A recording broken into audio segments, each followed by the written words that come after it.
Hey, what's up, everybody? Here we go again, episode 80 of At Face Value. I'm Brian. I'm Lucas. I'm Will.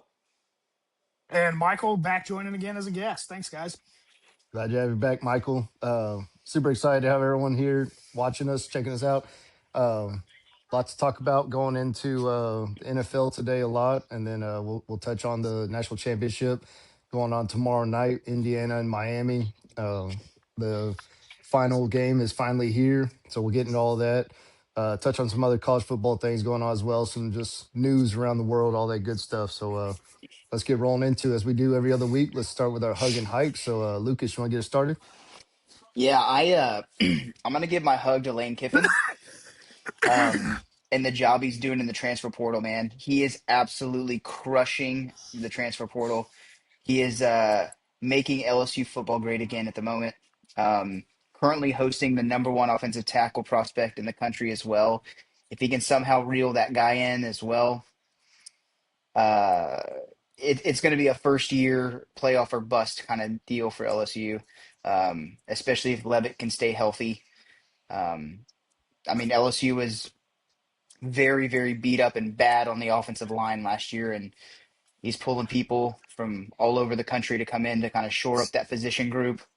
Um, Brought in a ton of weapons on the wide receiver end, and on defense. I mean, we talked about a few of the really good linebacker cores in the country, but I think LSU's now has the number one and number three leading tackler in the SEC last year, and the fourth um, the year before with Whit Weeks when he was hurt. So um, yeah, it's exciting times if you're an LSU fan. If you're not, sorry about it, but um, I think I think the Lane hire is coming to fruition, and seeing Ole Miss fans crying about it is awesome. They're saying that Lane Kiffin's tampering and doing all this stuff. Whatever. I just love seeing their tears and a good recruiting class. So Lane Kiffin deserves a hug. There you go. No, that's big, especially with all the offensive line needs for a lot of the big schools right now. It's big for them to get Absolutely. guys like that. So, Absolutely. Will, got a hug? Yeah, I'll give my hug to Bo Nix specifically, but just the Denver Broncos. Tough news to come out of that. You knock out everybody's presumptive winner of the AFC and the Bills. Unbelievable win. What they're doing in year two of Bo Nix. Great season. And then you get the news immediately after the game that he's broken a bone in his foot, and going into the conference championship game with your backup is not ideal. So tough situation for Denver. So yeah, just kind of a hug to Bo Nix and the Broncos, man. I'm not saying their season's over, but kind of feels that way when you lose your starting quarterback going into the AFC Championship Yeah. game. I think it also sucks the play that it happened on too. Like he was Mm. literally just moving the ball over to get a better kick, and then that happens. Taking a knee just to set up an easier field goal. That Well, sucks. I think it happened two plays earlier, but like that was the first time he really felt it when he went to take Um, that knee, and like when he bent the foot. That's whenever he mm, actually, like, I think, felt the real pain. That's when they first really noticed the Noticed it. no, noticed the limp. That he, Yeah, I think it's the first time he realized something was real, possibly wrong. yeah. Uh, Well, and the play was just so weird too, like that quarterback sweep. Like I guess it was a design because I thought they were just kind of setting up like let's get on this side of the field, and then the next play they throw it deep and get to the 4 yard line. So it was a weird deal. Like I guess it's just a weird play design that caused it to happen. But yeah, sucks yeah, for him, especially with the way Denver was unfortunate. playing. But Yeah, yeah, unfortunate. Michael. Yeah, I'm gonna give my hug to whoever leaked the Old Miss NIL stuff because watching the drama and everybody getting super pissed off about that is just kind of been fun to watch. It also lets Lane really lean into being the troll and going and like just hunting, like head hunting for guys out of there. It makes it easier. So it's I mean, he gets to be the villain. Like I think he loves Yeah. playing. I think he likes being the villain. And so like whether it was him, I don't know who it was, but I think it's funny to watch the fallout.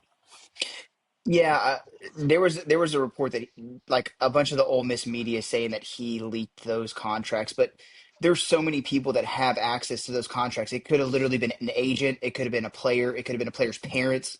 Like it could have That's- literally been anybody, but he's just the low-hanging fruit, the guy who spurned the football team in the middle of their best season ever. Like they want somebody to blame for their shortcomings where Mhm. I mean Ole Miss is going to go back to being a punching bag where they belong. Like it is what it is. For It's probably sure. his daughter. Could have, yeah. Yeah, Honestly, honestly. Well, I'm gonna give my hug. Kind of going off Will's. I'm gonna give my hug to Josh Allen, who mm, unfortunately plays for the Buffalo Bills, who are one of the most cursed organizations in the league. Um, just an absolutely insane play at the end of regulation. And we'll go into the game in a little bit, but just very questionable call to give the interception to Denver, and not only to give the interception, but not even review it. And then obviously we saw how it played out in overtime and questionable calls there as well.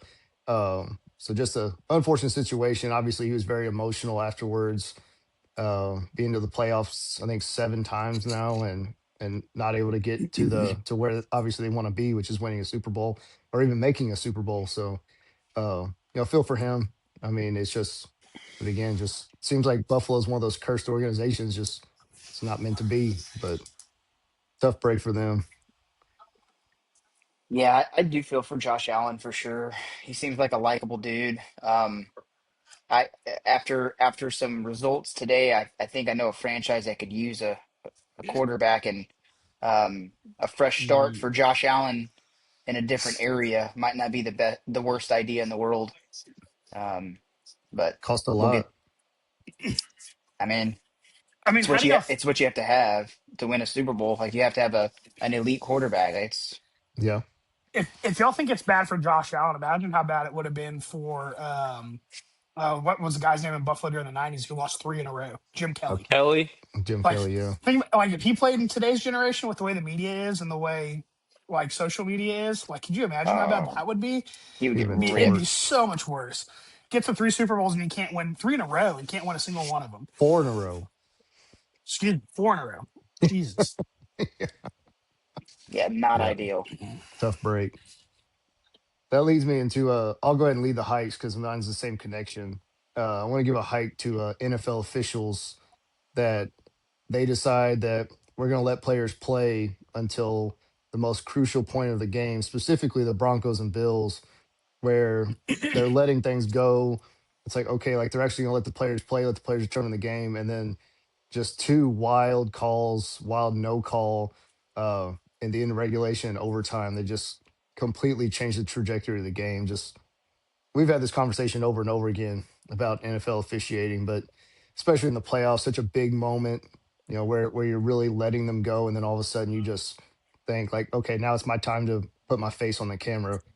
Just just hate to see it, especially in a game like that was so back and forth. Just a great game already, and then for it to turn into that. So tough But break, but yeah, it it's just like in baseball. When you have an umpire, you'd rather have a consistent umpire versus a quote unquote good one, but every now and then misses a call. Like consistency. If you're gonna call it one way the entire game, just call it that way. exactly. I think everyone can live with that. Like, especially if it's been called that way the entire game. But like doing the switch up in a crucial moment, like that sucks. Yeah, Yeah, I don't want to place full blame on the officials here though, because there is something to be said that offensive coordinators spend all game trying to dice up a defense, and they're playing a cat and mouse. And at the end of regulation, the playbook goes out the window. Just run a vertical and get in man coverage, and we're just going to go for PI. yep, They're not actually doing anything else. That ball is thrown for PI. If it's happened to be caught, great. But like they're not even throwing it to get the catch at this point. yep. So like you're putting the official in a tough spot because that is what the play is designed for. It's go get a pass interference call. I agree. The biggest thing for me was just like there was a play early, like not too long before that, that was similar that he didn't call, and then Correct. they flip around and they do call it. Like that's the big thing. Kind of like Michael said, if you're going to call it every time, that's fine. I mean, at the end of the day, the hardest position in the NFL is probably an NFL cornerback because you're not getting the benefit of the doubt at any point in any game. So just sucks to see, but oh well. Lucas, got a height? Yeah, my hike might be similar to Will's.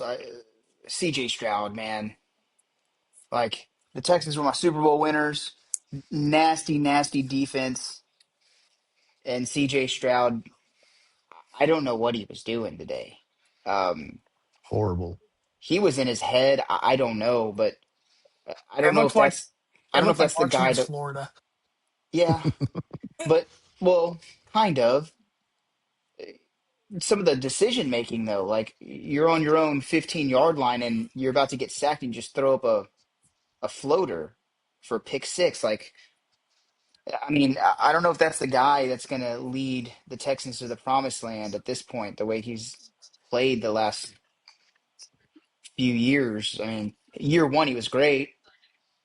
I feel like if he played like he did in year one this year with that defense, might be a different scenario. But man, it was rough to watch, and it just sucks because that was my Super Bowl winner, and I really thought the defense would prevail in that situation. Um, but and you just needed a game manager at that point. That's all you needed.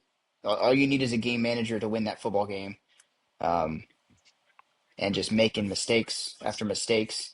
And their defense was good enough, and Pittsburgh was bad enough for them to blow them out last week. But just seeing that back to back weeks is pretty brutal. I don't know what the Texans are going to do moving forward at the quarterback position, but Yeah. like I said, Josh Allen, Joe Burrow, go try to get a big name to come in because I know Joe Burrow ain't happy in Cincy. Well, and I was gonna say too, like what you're saying this you wish Stroud could do is what Drake May does. Like, yeah, he'll make Yeah. some big plays here and there, but the biggest thing is he takes care of the ball. I mean, I know he had a couple turnovers today, or he had the one lost fumble, but for the most part, he takes care of the ball. And New England's defense is pretty good too. Not like the Texans' defense, but if you can just take care of the ball and make the plays you're supposed to make, I mean, that's what keeps you from losing the games majority of the time. So I mean, I didn't get a chance to watch a ton of the game. I was catching here and there, and I feel like every time I turned it on or looked up to watch the game, there was another turnover. But um, I know the Texans have had difficulties with their offensive line for the past few years too, so I'm sure that's not helping in his favor whatsoever. Um, Will would be able to attest more to that. Yeah, it's tough. It's tough. I mean, yeah, my hike is one Coleridge Bernard Stroud the fourth. What the fuck was that, man? I mean, just awful quarterback play. Not even he fumbled the ball 5 times against Pittsburgh, guys. hmm Yeah. And like three of them were just drop snaps. Not bad snaps, drop snaps. He could not physically catch the football. I don't know what today. 4 picks in the first half. I'll be honest. I was hoping they were going to throw Davis Mills out there to start the second half. Never Give thought it that would come out of my mouth, but I was like, please put Davis Mills in. He won some games for us this year. Give him a shot because CJ Stroud is not going to go win this football game. That is not going to happen. We need the defense to pull some Jesus shit they pulled against Pittsburgh for us to win this football game. And they give it almost two did. years. They're I'll gonna say have they an tried. investigation into point shaving. Give it 2 years. I'm calling it. I, dude, I don't know. And he would make it, and then he would go make like three throws in a row. It's like, well, there's a CJ Stroud, and then boom, the next throw is just right to the defense. The decision making's awful. The reads are bad. Anytime Nico Collins doesn't play, he can't be a good quarterback. That's also a trend. When Nico's out, like we start faltering quick. hmm So him not playing had a factor. I mean, of course, the weather's going to come into play when a team from down south goes and plays up in the Northeast or any cold weather environment. Yeah, but he played up in Ohio, like when he was in college. It shouldn't like. I know it's been a few years since then, but like you would think he Yeah, would know how to prepare for that. Yeah. but he Yeah. wasn't playing football in January in college. And if he was playing in a dome in at Well, the end of the season. He's not playing outside in the elements. but it was cooler back then because global warming trends. It was colder. Yeah. I mean, elements be damned and everything else. it's not good quarterback play. And it's been after the year one, year two, it was like, oh, maybe sophomore slump. Defenses have figured you out a little bit. Now it's your turn to go make the adjustments after they've adjusted to you. That just didn't happen this year.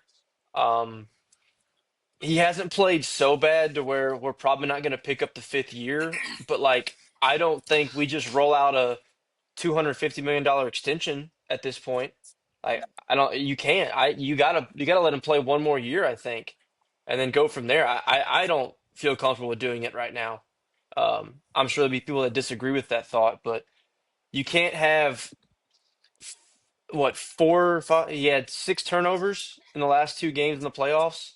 Yeah. Four picks today. Oh, he had a pick, and I think he only lost one of the fumbles last week, but two. So he's had seven turnovers in two playoff games, and we won one of those games Well, with and an unbelievable defense. But And you were what in the game today. mhm. had a chance to go take the lead. Yeah, that's what I mean. We get that. We get that. What, we got a turnover, and then we were kind of driving, then we turned the ball right back over. I don't know. Yeah. Well, and what you can't afford to do is give him a Tua contract and then him play like Tua. I was Like gonna say, you can't afford to do that. yeah, you can't turn this into a Tua situation. And again, at the end of the day, elite quarterbacks, that's where the bread and butter is typically for Super Bowl winners. I mean, Hmm. look over the past decade and a half, 2 decades, like only the top names were winning Super Bowls. And again, there are some out there, and pair that with a defense like Houston has, like that'd be very dangerous. But I don't know what Houston's going to have to give up to be able to get that right. Like again, Joe Burrow turmoil in Cincinnati, like he doesn't want to be there. Like what would that take? I don't know. Um, are you talking Stingley a first? Like I don't know what that would be. No, you But you're not they giving they up Stingley. they're not going to trade Stroud. They've got to do better with the offensive line. They've got to draft better and try to bring in some help somewhere. That's where this starts. Because I mean, Joe Mixon being out this year, the whole year, that was tough. Yeah. But the reason the whole thing just stinks is because in a year where Lamar Jackson, Joe Burrow, Patrick Mahomes are not in the playoffs, and you knew going into this game you don't have to go through Josh Allen because he's already been eliminated.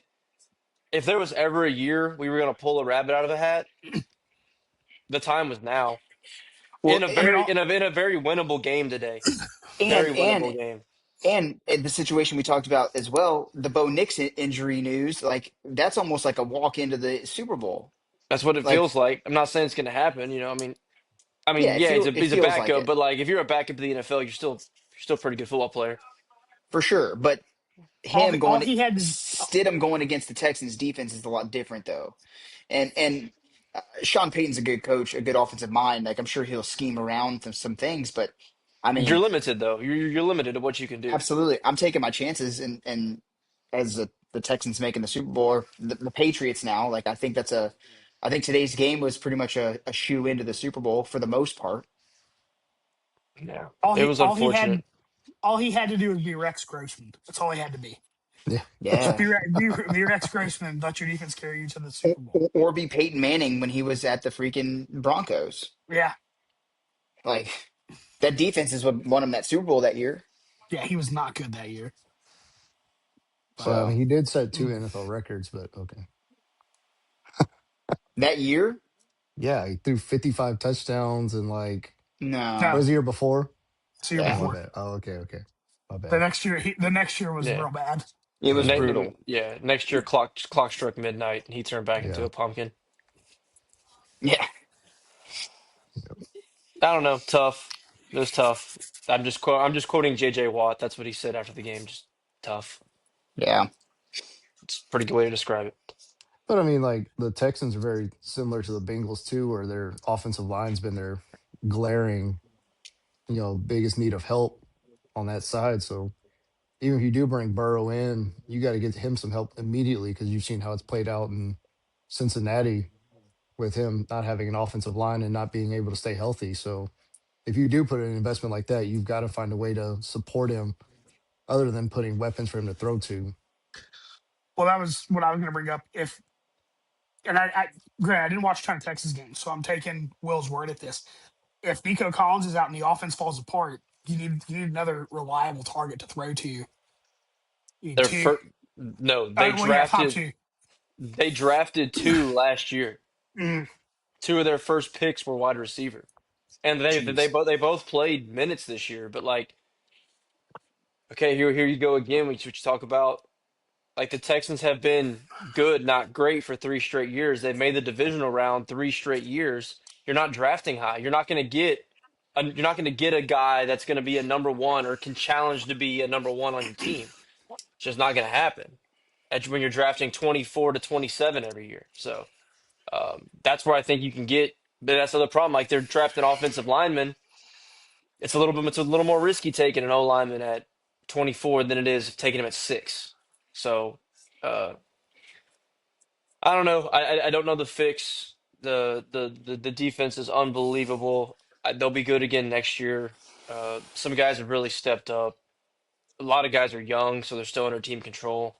But if CJ Stroud doesn't get it figured out here, um, could be changes coming in 2027. It's almost like he has the yips like a kicker today, is what I was looking at. Like he just I mean, last week too, when he couldn't handle a snap. Like that's almost like the yips. Yeah, Like he just like he's totally in his head. yeah. And it's not like he's always making the worst reads. It's just the throws are bad. Because I did see a stat too on the broadcast today. I think he had how many turnovers this year? 6 all year. It was a No, he very threw. low. It was a very low number.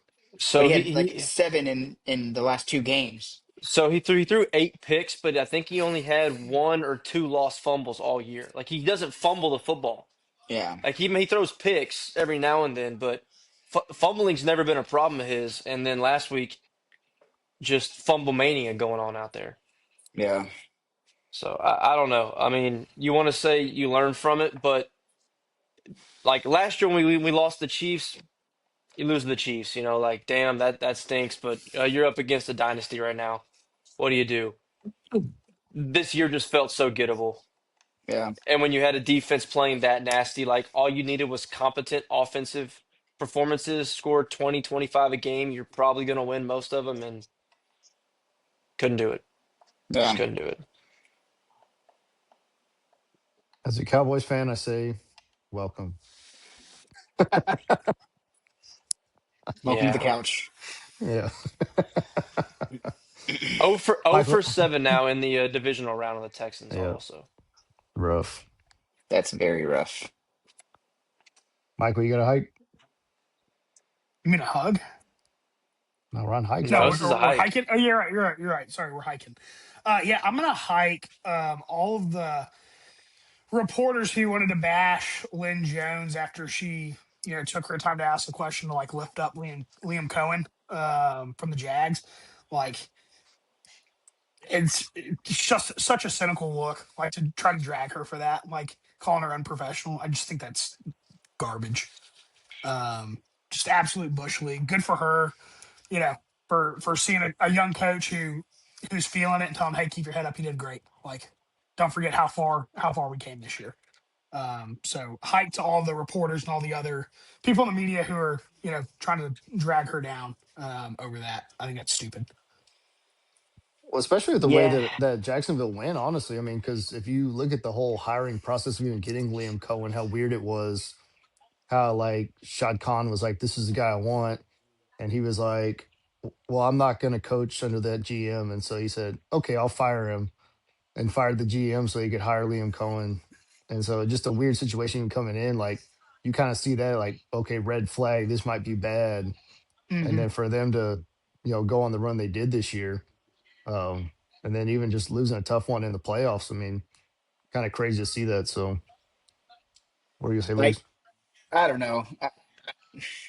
I kind of see where they're coming from, right? Like that's a statement that you can tell him in the hallway, right? Like you could tell him that on personal terms. The reporters are doing that because it's their jobs. They only get a certain amount of time and so many questions to ask to build a story, right? And so, um, her doing that took a question away from somebody that might have wanted to ask a question to write their story for their publication or whatever. So, I mean, it was a nice gesture for sure. We need more positivity in the world for sure. But I don't know. It, it was a very nice gesture. That's all I'll say. But I mean, there is a time and a place for it. And a press conference after a game, like, there are people there who their livelihoods require them to ask questions that are hard hitting questions and to get a story out. And she kind of took that away from somebody to do that is why they're upset about it. Um, yeah, I don't know. I went to school. I graduated with a mass comm degree, so uh, that's just kind of how the world works with press conferences and those types of things, like credentialed media, if more specifically. So that's why people were up in arms about it, especially the mainstream media. But I guess nowadays there's a lot of differences too with like fan media and that kind of thing where they're not true Yeah, what is journalism journalists. these days? They're not Yeah. journalists. But again, that's where like I don't know, you got to blur the lines are kind of blurred, right? Like nobody comes on to at face value podcast to get breaking news because we're not a credible source, right? If I said today Lane Unless Kiffin we're just talking took, about family trees. oh god, yeah, well, um, Yeah. if I said Lane Kiffin just took the Giants job, like nobody would believe that because I'm not Mhm. credible. Like I don't know. So I see where they're coming from. Is all I'm saying. I see where they're coming from, and I understand it. But the part that's so funny to me is that all these reporters and people in those interviews think their job is the most important thing in the world, and For it sure. doesn't mean shit. We're talking about Absolutely. sports. It has It's nothing the to do with, it's the most insignificant thing we have that we care so much about. But it doesn't really mean anything in the scheme of things. And they take it so, so seriously They do. that I understand where they're coming from because of the job, but I have no problem with her doing what she did at Yeah. all. Yeah, it was But definitely a nice sentiment. but your job is not as important as you think it is. Let's just No. be I think frank. I think that's what annoyed me the most about the backlash is just the self righteousness of these people. You're Like, covering and sports. yeah, yeah. Like I it's not I think that's like if it all ceased to exist tomorrow, life would go on. We'd have to find something else to entertain ourselves with, but life would go on. Yeah, they would be looking for another job. Yeah, Correct. agreed. But I think that's where the media outrage was coming from. Was that Absolutely. sentiment? That sentiment. Yeah. Absolutely. Yeah. I still feel that way about it. Oh, I mean, Like, I, I I don't also care think either way. I also like. Here's the other deal. She got called on to ask a question. She can do whatever she wants at that time. Like, I like you're not entitled to her question. Like, you're not entitled to her time where she got to say or ask whatever she wanted to ask. If you want, Yeah. like, I like that was her Yeah. moment to do what she wanted to do with it. Like, who gives a shit? Like, why do you care so much? You're so self righteous. I get what you're saying. I hear what you're saying loud and clear. That it Yeah. took a moment away from somebody else who could have asked a question, maybe a young reporter trying to break through.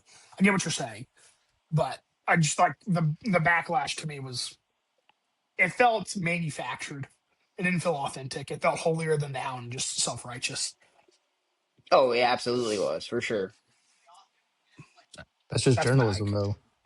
Yeah, I did They go want to to give an school for a addition. long time for that, dude.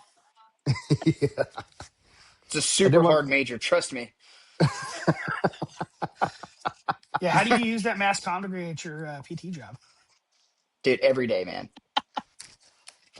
I He's struggled co- very hard in college to get that bachelor's degree, dude. he's communicating to the I masses consistently. Yeah, every week, dude. Breaking news here. Pete Thamel, nah, come watch it at face value, dude. Yeah. uh, well, I wanted to give an additional hike to John Bisciotti, the owner of the Baltimore Ravens, who decided that the best way to fire your head coach of 18 years is a phone call while he's driving home from the facility. So, Oh wow. yeah, so Bishotti said he's sitting at home at dinner and he just decided that it was time to move on. And so he calls him on a Tuesday evening as John Harbaugh is driving home and says, "Hey, you're no longer the coach of the Baltimore Ravens." So he like had a press conference and everything, tried to justify it, but just absolutely wild to not have like a true conversation, sit down, like let's talk about the reasons why. Like I'm just gonna call you while you're driving home to tell you after 18 years that you're not coaching here anymore. So just kind of crazy to me. But Wait, John Harbaugh's been there for 18 years? since 2008, yep, Really? yeah, I Yep. did not think it was that long. Wow. I'm freaking old, dude. Yep. And it was Was kind that of like all? a what's that? I said, was that all as a head coach, or was he there as a coordinator before as well? no, he's always been the head coach since or there since 2008. Yeah, he was just a special teams coordinator when he got hired too. It was like a little bit there was some backlash over the hire when it happened. Worked out pretty good Crazy. for him. Yeah. Yeah, got you a Super Bowl. So Yeah, what like 4 years later? Yeah. yeah, 2012. Ray In New That Lewis's was last Orleans. the year. I'll say That that was was the the scandalous power outage in New in the Orleans. dome. Yeah. Where everyone said that the NFL called that in because the 49ers were up so big that they had to change the momentum. And it did It change after did that. It completely. did, yeah. Kind of crazy, but so yeah, just wanted to add that on because when I saw that news, because all I saw was he was doing a press conference, like trying to explain his reasons why he decided to do that, and I just thought that was mind blowing. Mm. But we are old, dude. Mike Tomlin, 19 years. John Harbaugh, 18 years. Dude, the Steelers have had what, three or four head coaches over a Like 77 four, year yeah, period? or three, yeah. Since Three since 1969, right? 69. Holy cow. Chuck Three. Yeah. Chuck Noll, Bill Cowher, and Mike Tomlin. Yeah. God, that's And now wild. Lane Kiffin, you heard it here. At face value. That's right. We should just start doing that. If we just start making obscure projections, and then if they come through, we can come back and timestamp whenever we called it. That's right. Exactly. Become the number one Heard it here sources. first. We might go one for 6,000, but if one hits, man, that'd be awesome. That's right. Yeah. I did see that John Harbaugh already signed to be the head coach of the New York Giants. So Yep. Yep. interested to see how that's going to play out. Did Um, y'all see the number? No. mm-mm. Don't know. Again, don't know if it was a credible source that I was reading. I saw 20 million. That felt like a lot. That does seem like wait, too much. I know like NFL head coaching salaries aren't always released. Like college ones get doxed out pretty easily, but I know sometimes guys make more. 20 million seemed a little bit Five high. 5 years, 100 million. Okay. God. I guess that's what I saw was correct then. Were they fighting off Atlanta to get him? You think? Uh, I mean, it seemed pretty obvious that Harbaugh had his head. I mean, he had his pick of the litter. Whichever Yeah, job he wanted, he was going to get probably. And maybe, but I think he just liked the situation in New York more. For what reason, couldn't tell you. But maybe it's because they offered him $20 million a year. That'd be a pretty good reason to that's want to go there. pretty pretty good reason to me. Well, because I saw that Atlanta, they hired Kevin Stefanski pretty quick Ansky. too. They That's said they okay. just like sat down at dinner, had a talk, and then he like the owner like offered him on the spot. Like it wasn't even Matt it was Ryan, like yeah, it's crazy, Yeah, but president of football ops, right? president now. yeah, Yeah, that's right. President Matt Ryan. Which I think that's a good hire. I mean, I think Kevin Stefanski's a good coach. I mean, he was just in Cleveland. I mean, Yeah, I mean they're just wrapped in the perpetual quarterback hell up there. But that's the only interesting part to me is that isn't Stefanski like supposed to be like a really good quarterback coach? Like he's supposed to be a really good developer of quarterbacks, and yeah, that's what I heard. that that never happened. I mean, so I don't know if they're going off that, with Michael Penix Jr. down there, but I mean, I know uh, Raheem Morris kind of fell short of expectations, but they went 8-9 in both years. Your quarterback got hurt this year. You know, Kirk Cousins was ass last year. I don't know that he did that bad of a job. So I don't know if Stefanski can just turn that. I mean, it should be hard to turn around in the NFC South. I Should be mean, able to just win going 10 to games in that division, but I know he's a quarterback whisperer allegedly, but these are who was under him. So it's Baker Mayfield, Deshaun Watson, Joe Flacco, Jacoby Brissett, Dorian Thompson Robinson, Dylan Gabriel, and Shadur Sanders. So Not a you might ton be to good work with with there. quarterbacks, but yeah, not great talent to really develop there. So do y'all want to guess which of those quarterbacks had the most success? Shadur. This year? I'll say No, Baker. just Oh, under Stefanski? Wait, when did he? Oh, okay, in 2020. yeah. I know it off the top of my head. I just didn't know if you guys knew. Off of that, it's It's Flacco. gonna. Oh, true. Flacco took him to the playoffs that year, and like they were like on fire, and then the Texans went and just beat the ever living brakes off of them. That's So that'd right. have been I forgot 20 about twenty that. twenty three. 2023, yeah. The Broncos were roll. I mean, the Broncos. The Browns were actually kind of rolling. They were scoring a lot of points. The defense was great, and Houston just went in there and mollywopped them. Yeah. But yeah, Flacco actually had them pretty good for one year. Joe Flacco, elite quarterback, dude. Crazy, but we'll see. Still a lot of the coaching carousel going on with the NFL too. So we'll see what other jobs get filled up. With Harbaugh, what made me laugh was when he got fired. They said that he got 7 phone calls immediately, and there were 7 jobs open, including the Ravens, which means that one team with a head coach called and gauged his interest. So thought that was kind of May, interesting. Maybe in the Packers because weren't there rumblings Matt LaFleur, which about they just LaFleur? signed him to a contract It was extension. Miami. It was Miami because the very next morning Mike McDaniel got fired. Ah, Well, I saw So too I don't that know.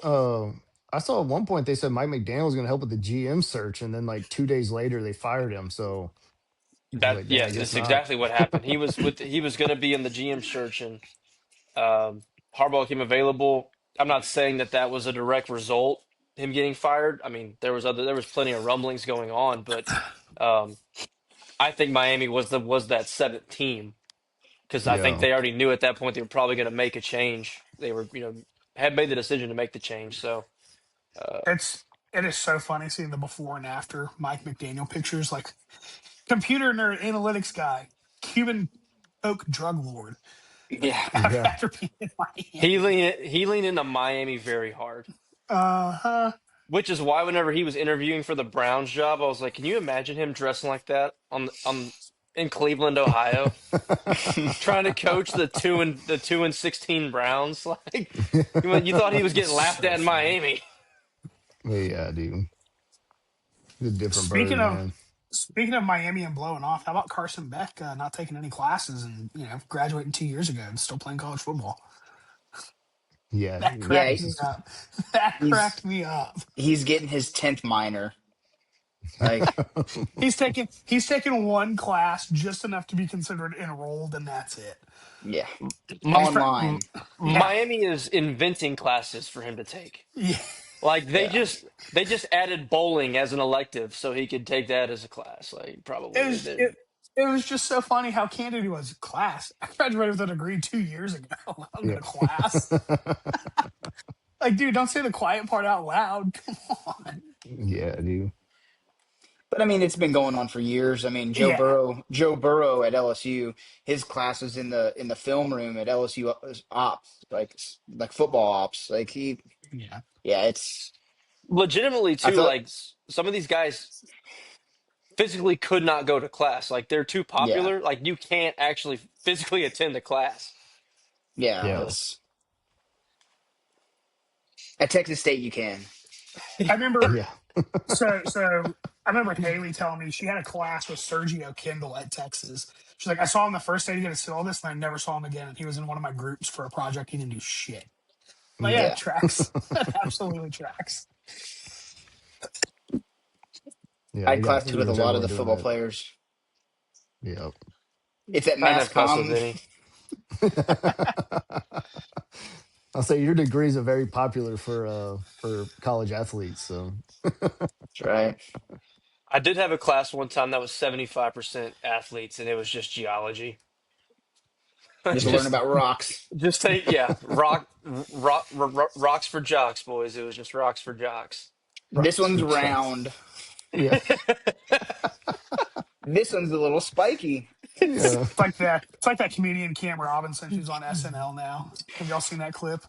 It's like No. pulls a rock out of he just pulls a rock out of his pocket. He's doing the Kill Tony podcast. He goes, I like rocks, and he just pulls a rock out of his pocket and starts talking about a rock, like in the middle of Yeah. like Oh his yeah, stand I've up seen set. It's that. like Yeah. Yeah. That's awesome. Crazy. anyway. Well, let's talk a little NFL playoffs first. So, four big games this week. One actually just ended a little while ago. Uh, open up. We talked about Bills and Broncos earlier. Big time game, back and forth. Denver, Colorado. Big game for Bo Nix and Josh Allen. Obviously, I mean the craziest part is the turnaround that Sean Payton has done with the Broncos. I mean they were a horrible team 2 years ago, and they bring in Russell Wilson, and they're doing a lot of struggles, and everyone's like, well, man, like Sean Payton's lost it.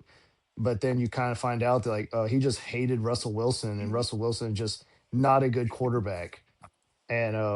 And so as soon as he put Bo Nix in there, you just saw the whole culture and everything change within the organization. So big time achievement for them. Obviously, we talked about the injury with him going out and Jared Stidham having to step up, but I mean their defense is legit, and I mean that team's still good. So I mean I did see a stat too. They said the Patriots are 0-4 in Colorado all time in the playoffs. So just a little random stat to look at. I mean, obviously the landscape looks a little different with the change at quarterback in Denver, but big time win for them over the Bills. And like we talked about earlier, just the drought continues for Buffalo, just not great.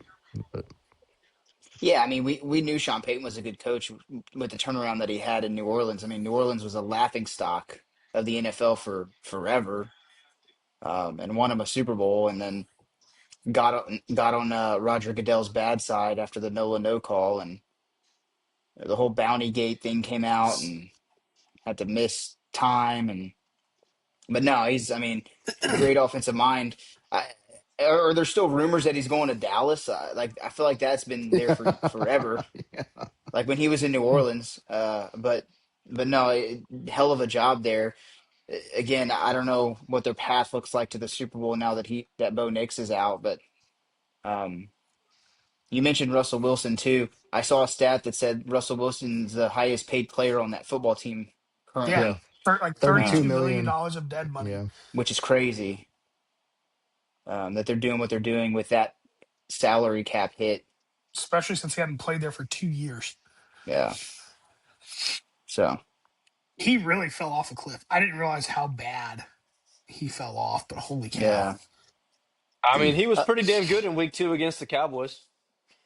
Hey, Still lost yeah. that yes, he But game. was. I mean, you probably would have thrown for 300 yards against the Cowboys this year, Will. So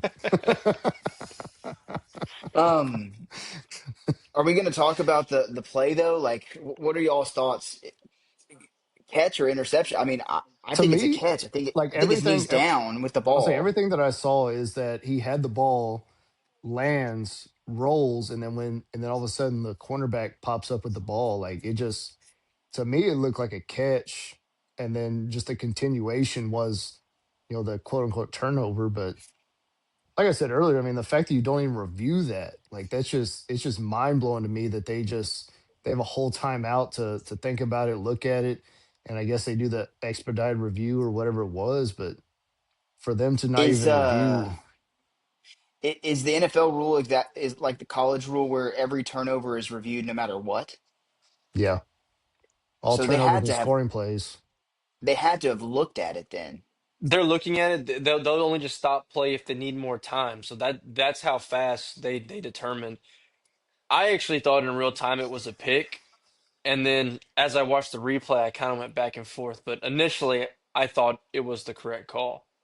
Um, the I went and looked at the rules. It's pretty like it's kind of subjective about because he has to make a move, and he didn't ever make a move. He was just falling, and I thought the ball was kind of moving a little bit, and he wasn't like on the ground for a long time or nothing. Like it all kind of happened in one swift motion. So I don't know if you could ever say for 100% fact that he had full possession, and then again the fact that it was called a pick on the field made it pretty hard to overturn. But you can't make a football move if you're falling to the ground and your knee is on the ground while contact by the defender is happening. The play is dead at that spot when But your knee is down and the defender touches you. I don't know if he had completed the process of a catch at that point though yet, which is why I think It's that it was and it's ruled and that's still subjective in the NFL, the process of a correct. catch. We still don't know what that Oh even yeah, means. no. Well, I can because tell like you. Good. well, it's like if you go to catch the ball and you're like diving, then the ground can cause an incompletion. But if you've caught it, make a football move, and then fall, and the ground causes you to drop it, it's still a catch because you made the football move. Since there's no move being made in that at that point, he's not down when his knee hits the ground because he hasn't completed the process yet. That's the way I interpreted it after reading the rule on it. Yeah. I get what you're saying. Like you don't have the option to make the football move, but that's why it was a pick because he hadn't completed the process and maintained long enough possession. I was gonna say like it's almost kind of like going back. It's gonna hurt my heart to talk about, but it's like the Des catch, kind of the same Yeah. deal. Like, did he make a true football move before the ball came out? Like, it's kind of the same deal. Like, Three and steps to again, the like, dive is a move. yeah, well, I'm not gonna get into that, but if you look at like again, the interpretation of the catch rule in the NFL is so subjective, and again, if it's called a catch, they go and review it, it's probably upheld. If they call it an interception and they decide they're going to go back and review it, it's probably upheld just because there's so much subjectivity to it. Yeah, so if a receiver catches a ball, is laying on the ground because he broke his ankle and a defender just comes over there and just takes it from him, like is that the same scenario? Like even though he touches him, like there's no football move made, the ball never hit the ground. He has firm possession.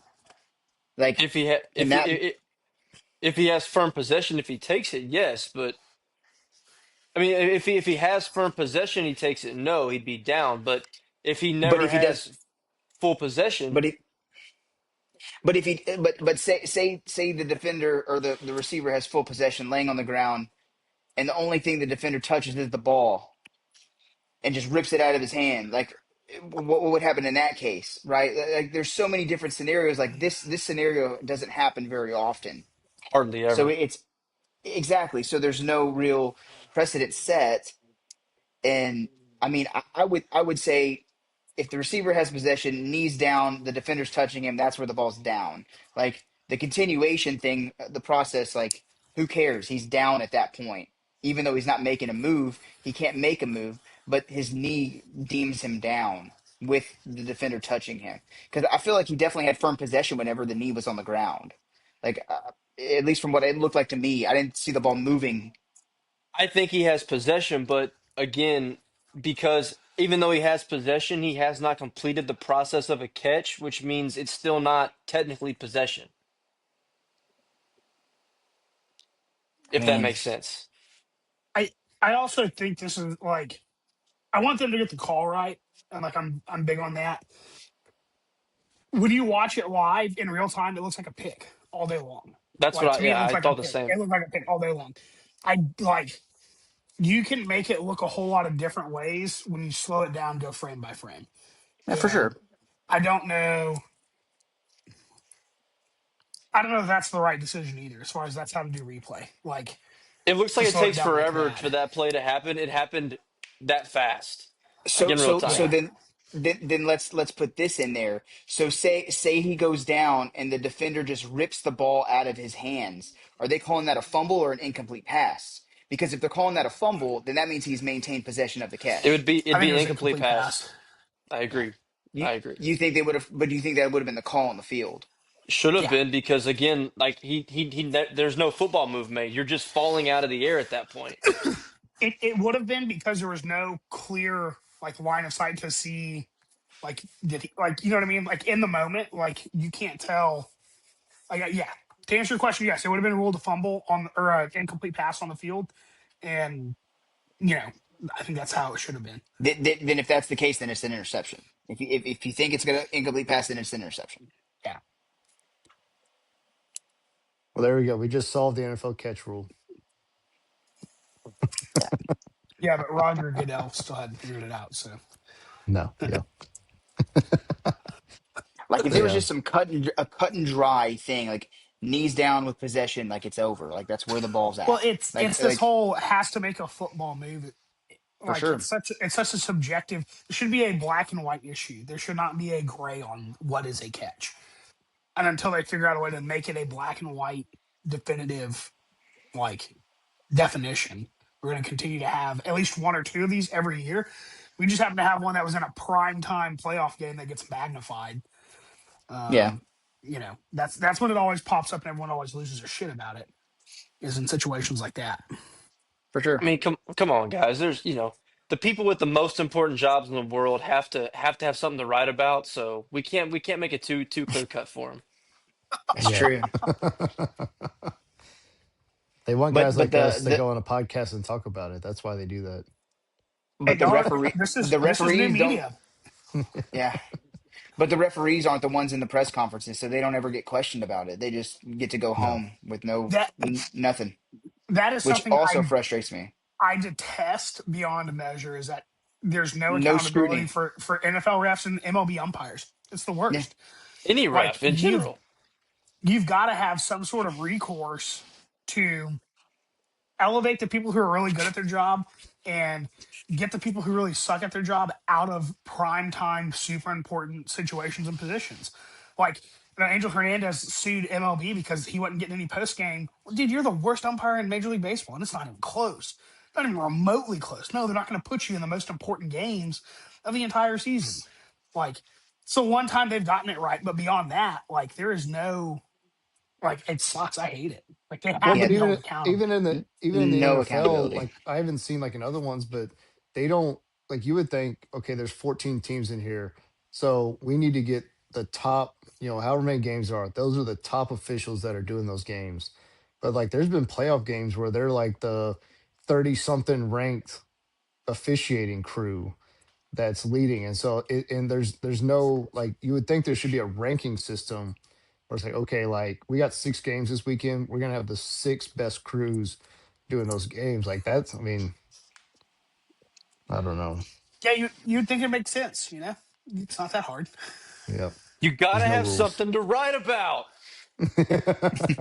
and no positivity. Damn it! That's right. No No, positivity.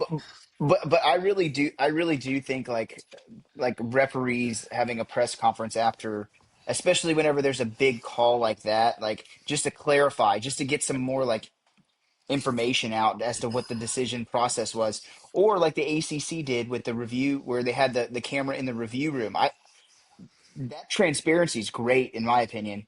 I love that. Like, give me more of that so I can kind of see the thought process behind the call instead of just being like, oh, that's targeting, he's out. Like that's what we get. That's what we get in the SEC. Oh, You mean he's you don't love Gene Joe. Steratore and Matt and the other Yeah, guys they have? I was gonna say Joe Tessitore or whatever the hell his name is, or he's in there. He's like That's the absolutely meteorologist. whatever his name is, absolutely not targeting. And then the referee comes onto the field after further review. Players ejected for targeting, 15-yard penalty. Like it is like give me some rationale here, especially on the subjective calls, right? I would have loved to see the referee after the Nola no call just get roasted. Like, what did you see that nobody else in the entire world saw? He saw Like, nothing. Yeah. Apparently, he yeah, saw nothing.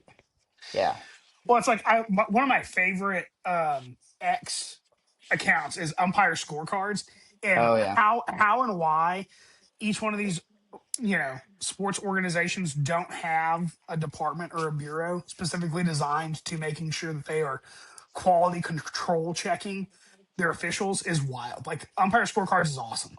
it's I love because checking it out. it's because the That umpires have a union. yeah, That's Like yeah. exactly why. they're protected with that That union to where that they, like umpires union is like rock solid. it is unbelievably solid. Like yeah, it's wild, but that's the world we live in right now. So Mhm. Yep. Just left with questions and no answers. yeah, Someone ask Well, a let's question roll. at press conference, That's please. right. Well, let's roll into Saturday night where the Seahawks look like they never missed a beat and just absolutely beat the brakes off the San Francisco 49ers. I mean, taking the opening kickoff back for a touchdown and then just absolutely rolling from there. So, I mean, right now, I mean, I think Seattle is the best team in the NFL. I mean, I think that yeah, I would put them as the favorites to win it all at this point. I mean, I know there was questions on, how can they keep this sustainable? I mean, they put up 41 points and Sam Darnold threw the ball 17 times for 124 yards. So I mean, just absolutely efficient. I mean, Kenneth Walker the third, who didn't do anything for me in fantasy all season, rushes for 116 yards and 3 touchdowns. So just a big time showing for them, and that defense is legit too. I mean, I mean, I don't know if I said on here, but I know I've told people like I think this is the best defense they've had since the Legion of Boom back in 2013 and 14. So just crazy to see. Just yeah, great showing on them, especially playing a division rival. Third time you see them a season, and you beat them by 35 points. That's unheard of. So big The time win for last them. the last last two times they've played each other, they've given up a total of 9 points. Yeah. Six in the game last night, and then three points in the game before Yep. the I was previous gonna game. Yeah. say C.J. Stroud should take a page out of the Sam Darnold playbook on Hmm. how to manage a game. Like that's what Sam Darnold did. He just managed the game. I'm sure he checked into good running calls, and they were able to do what they did. So Yep. they look The four, very scary. they did. The 49ers are also just playing with half a Yeah, football team right now. I mean, that's everybody true. is hurt. Yeah, Yeah. So good point.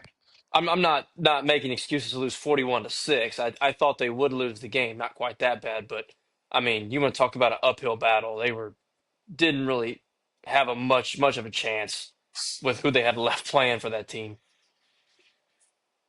But yeah, I mean, Seattle is looking good, and uh, still, I don't feel like anybody's really talking about them. I mean, they No. weren't picked Yeah. as a They're just under the favorite by radar. anybody going to these playoffs. They're down to the final four teams, and they're still uh, no, nobody's really giving. They keep waiting for Sam Darnold, quite frankly, and he's not doing it, which is great for Seattle. But uh, it's going to be a hell of a NFC Championship game. Though those two teams obviously have played twice this year. They've each won a game. One game was by one, the other game was by two. Yep. So it's I mean, I was just looking that up. The Seahawks it's won good. at home in overtime by one. Yeah, Yes, and the Rams won at home. That's crazy. by two. So Yeah. sets up great football. 'cause I mean, I think it's two of the. I mean, I think they're the two best teams right now too. I mean, the Rams been playing great football. I mean, Matthew Stafford all of a sudden gets a resurgence of life this season. Has an MVP caliber season. I mean, they're saying it's between him and Drake May most likely. So, just been a crazy On a season year in for which we him. thought he So, might have died. Like he wasn't even yeah, going to play this year, I suppose. He was like, "Is this yeah, even Matthew Stafford? Like they have a stunt double in there?" Like, Well, I mean, and they did look good. I mean, they beat the Bears today, but I mean, they snuck out two games as well. So that you have to think about that too. They almost lost to a very bad Panthers team last weekend. They required overtime tonight to beat the Bears. I they mean, required over. just No, they didn't require. Did they require overtime in Carolina? No. No, it No. came It down to was the in last regulation. drive 30, though. 30, 34-31. Oh, okay. But I mean, if you're going off of again what we said in previous podcasts, sometimes it's not about the best team, sometimes it's about the hottest team, and what it looks like right now, Seattle's just on fire. Yeah. And I don't think the Rams are playing. They've been playing with their food a little bit the last 2 weeks, and I don't think they can do that against the Seahawks. If they go up to Well, Seattle and do what they did against the Panthers, they're going to have a rough night. I'm saying that's kind of been the story of the Rams too. Is like there's some weeks that they play really well, they dominate, and they take care of business, and there's other ones where they play with them. I mean, you leave the last couple of weeks. I mean, they beat the Lions by a touchdown, who weren't great this year. They lose the Seahawks by one, but then they lose the Falcons the next week.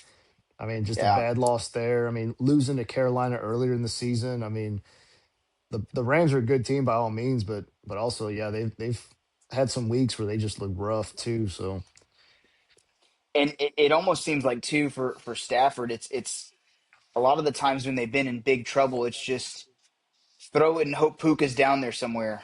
yeah, Um, which usually he is. and it works. Yeah, it's actually worked okay, but again with the Seattle's defense, I don't know if that's going to be a viable option. So we'll see. Yeah, it should be a good game for sure. We'll get into that one in a minute. Let's go. Let's rip the Band-Aid off for Will. We talked about it a little bit earlier. Patriots and Texans. CJ Stroud, 4 interceptions in the first half. When he wasn't throwing it to the Patriots, he was throwing it into the ground. Just looked lost, seeing ghosts. Two of his offensive linemen gone. Obviously, Nico Collins gone. Dalton Schultz goes down in the first half. The backup tight end goes down in the end of the third quarter, beginning of the fourth quarter. Just Did losing Marks come weapons left back? and right. Marsh came back. Yeah, Yeah, he had that yeah, he fumble in did. the red zone late in the game that changed momentum as well. That was when they had a chance to take the lead and Yeah. lost the ball there. So yeah, just tough play. I mean, the Texans defense is legit. I mean, I won't take that away at all. I mean, it very good.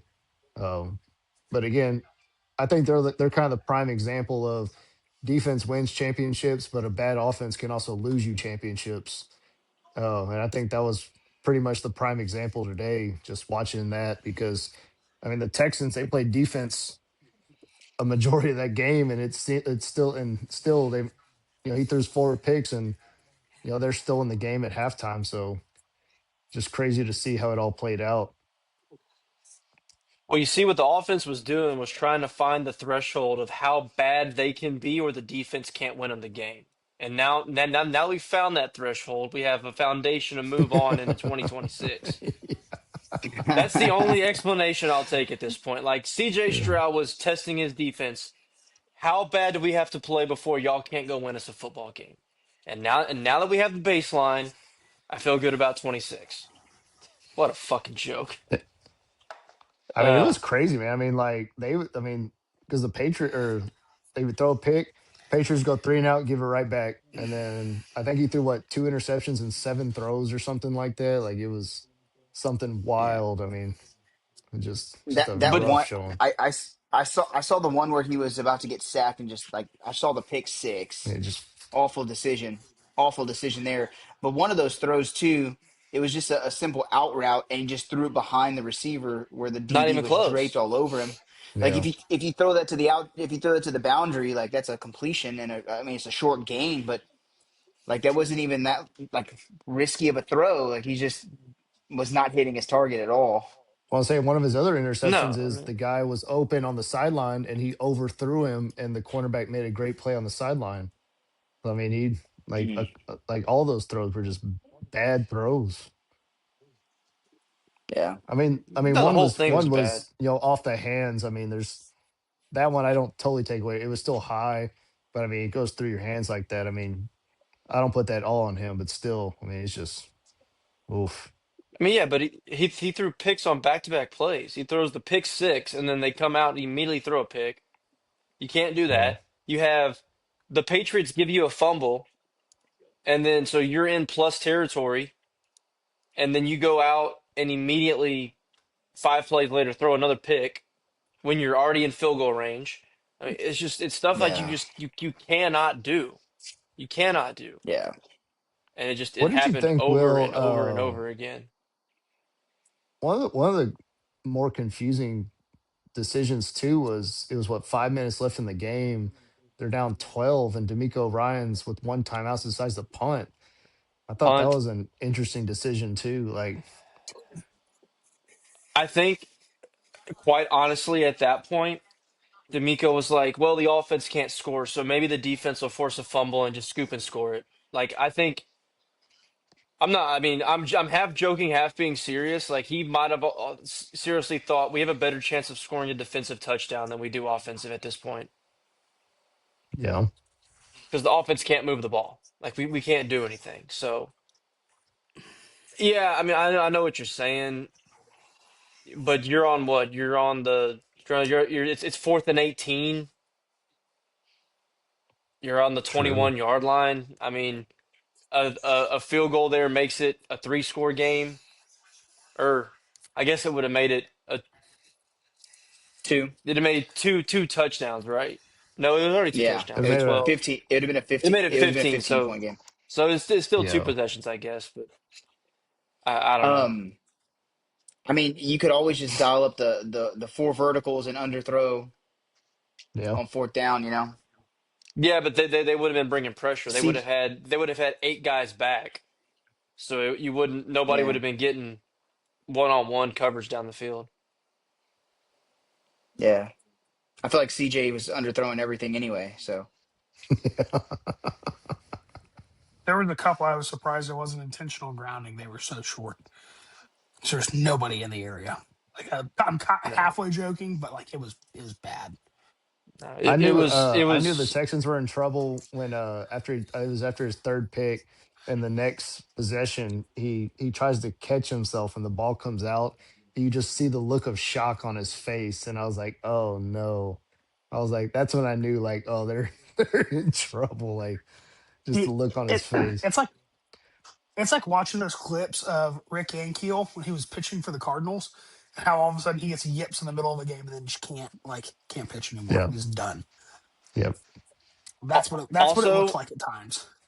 I mean, not even that. When we did have when they were close, we kicked two 25-yard field goals. yeah. The yeah. Patriots are the worst defense in the NFL in goal to go. They gave up between 90 and 95% of goal to go possessions ended in a touchdown. We kicked 2 field goals today. Well, Yeah. so there's that step, but then I also saw that the Texans were one of the two teams in the NFL that scored on less than 50% of their red zone possessions this year. It was them and the Giants were the only two teams to score on less than 50% of the red zone. I was like, man, that's Yeah. rough. The second worst red zone offense paired with the worst goal to go defense, and the worst goal to go defense somehow won. Yep. Mm.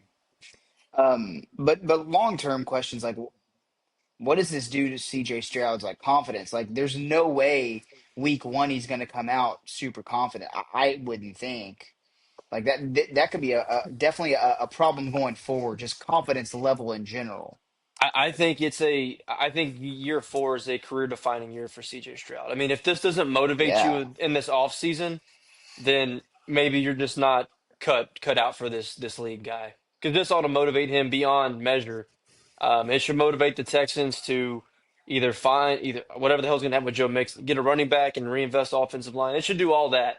But I mean, it's pretty obvious here that year 4 is massive. I mean, if he comes out and we see some improvement, okay, maybe there's something to roll with here. But if he comes out flat and nothing's changed, then yeah, there's some big long term questions that you're gonna have to attack head on there. Yeah, and because I had a few minutes at work today at halftime, and one of the broadcast guys, he was saying and questioning should they bring in Davis the Mills, backup Davis Davis Mills, Mills. and Man, Ryan Clark was so against that. Like he was like, no, you like CJ Stroud is the franchise quarterback. Like he can bring him back. I'm like, dude, did you watch that first half? Like, there's no shot. Like, I No, don't know. I was even clamoring for it. I mean, hell, Davis Mills brought us back against the Jags earlier this year in a game where the Texans were dead to rights, and they just somehow found a way to win that game. Yeah. I also want to point out Ryan Clark also has said that Tom Brady, Peyton Manning, and Drew Brees are not generational quarterbacks. So Yeah, kind of take what he Yeah. says with a he's grain of salt. I was Ryan, he saying has if some there, crazy takes. I was saying there's one guy I'm not going to believe anything is Ryan Clark. Yeah. He's an unbelievable DB coach though. Like he's unbelievable. That's Derek Stingley. He coached Derek Stingley from the time he was like 12, and yeah, he's a great DB coach, but some of his takes are out there for sure. Yeah. congrats Thought you were Patriots, going to say something, congrats Michael. Robert Kraft, congrats Dave Portnoy. Keep it moving. Yeah. Yeah, Well, let's roll into our Sunday night. We got the Bears and Rams just wrapped up a few minutes ago as of this podcast. Rams sneaking it out in overtime in Soldier Field. Uh, Big time win for them. We talked about it a little bit, coming out, you know, two close games, sneaking out in Carolina, then going in Chicago, sneaking out a win again. So, I mean, they do what they got to do. I mean, Stafford 20 for 42, 258 today. No touchdowns, actually, which is unusual for him. So Kyron Williams, two touchdowns, opened it up, and then had the one that put him up 17-10. So uh, big win. I mean, I know that's a tough one. I mean, Bears. I think I know Will. You said it on here. Probably overperformed quite a bit this season, but still a good team. And then obviously going to Chicago. I mean, that you want to talk about a city that's desperate for another championship. I mean, Chicago's been waiting for their chance, and the Rams go and take it away from them. So big win for them going in there and being able to sneak that out. Crazy conditions too. I mean, Yeah, Chicago football in January. heck yeah. So what? And the Snow in team from Chicago, Southern snow in New California England.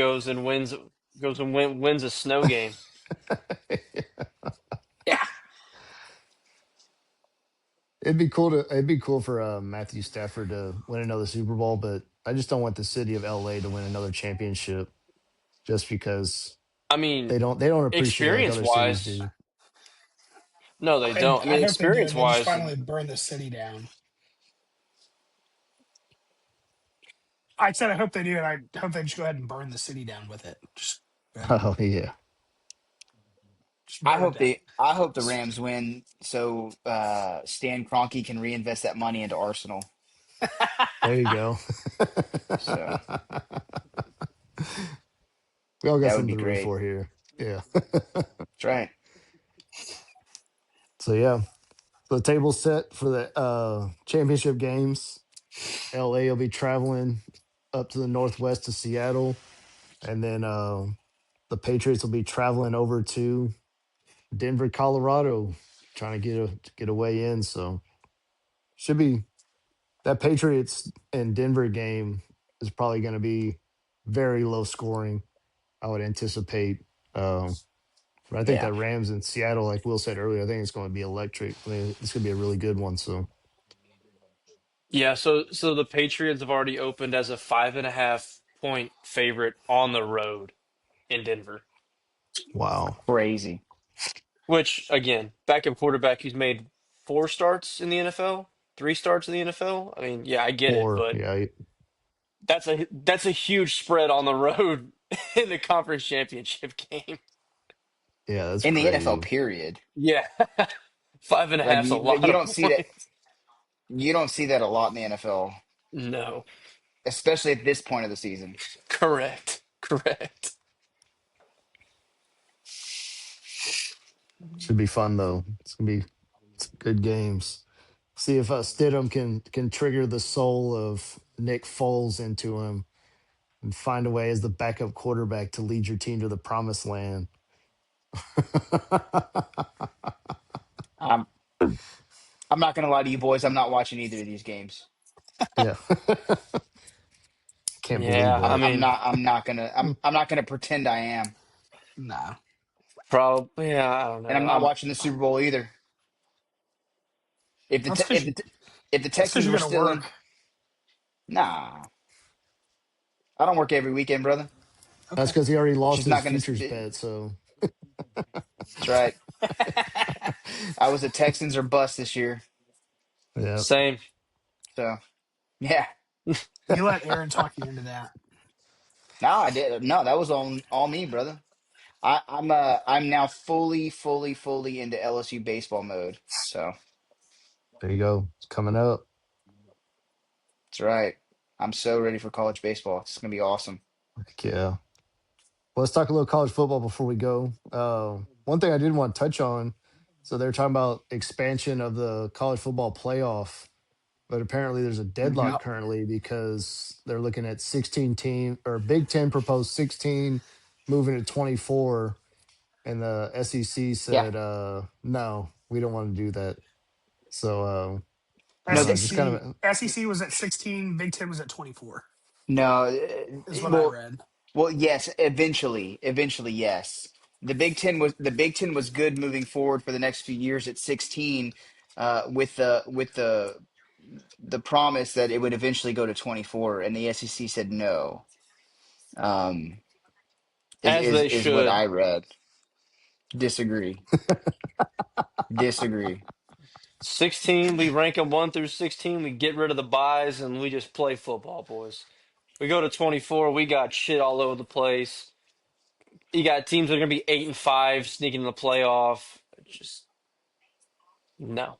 I mean, we all argued that Miami, probably shouldn't be in the playoff, and here they are in the national championship. That's right. That's exactly I right. think in the era of NIL, it's all about who gets hot at the right time. It's a level playing field.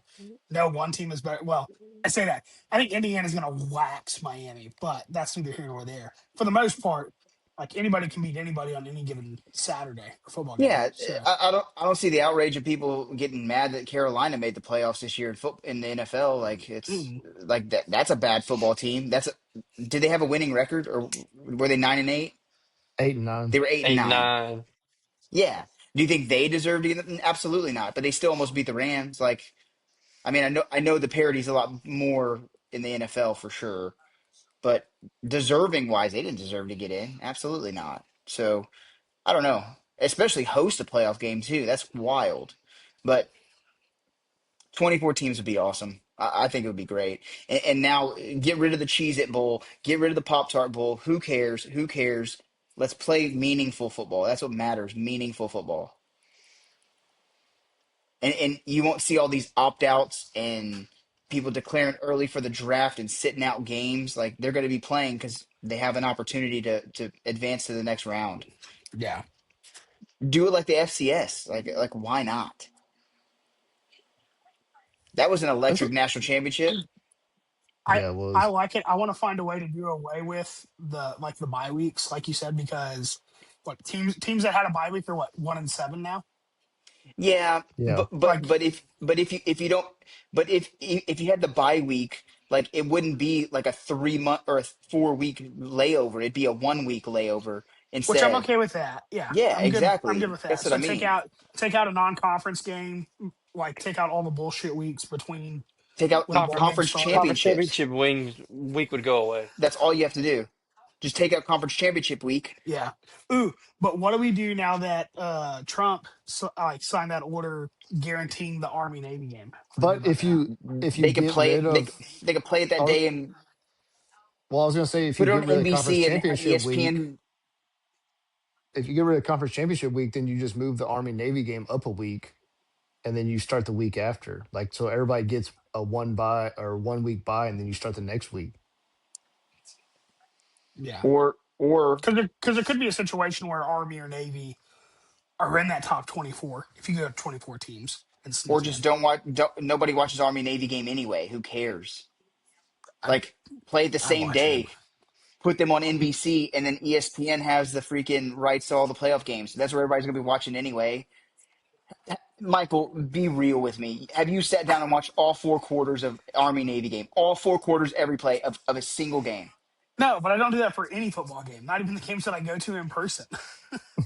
Well, that's on you. Gotta go get a drinky poo every now and then. You know what I'm saying? Like, nobody's sitting down and locking into Army Navy I mean, realistically. I I do think to that bet game the is a under. game that The is rep- better spent going to in person versus watching on TV. Yeah, same thing with the Kentucky Derby. I still don't watch it. Like, who cares? Like, I don't You know. really, Yeah, you really but the struck me as a Kentucky Derby Derby's guy. only a minute and a half, so I mean, there's not much to lock into. That's true. Yeah, but no, Yeah. I could care less about the Army Navy game. I don't care. Trump is Trump is trying to put his foot into things that he doesn't need to be putting his foot into, like college football. Like, come on, man, Well, but like I let it said too, happen. like if we do straight rankings, you take out the conference championship week, they can still have their standalone. You put it where conference championship used to be. You start the playoffs the next week, and then you just roll from there. Yeah, The biggest thing I know we've but talked now about you is get into like, now, go but now ahead. you get into the argument now where now the top 8 seeds are now having 2 weeks off instead of one, right? And so we were just talking about like not having as long of a break in between games, like just give them a 1 week bye and have eight all the team, Yeah, playoff games happen on. 8 teams getting a bye is so ridiculous.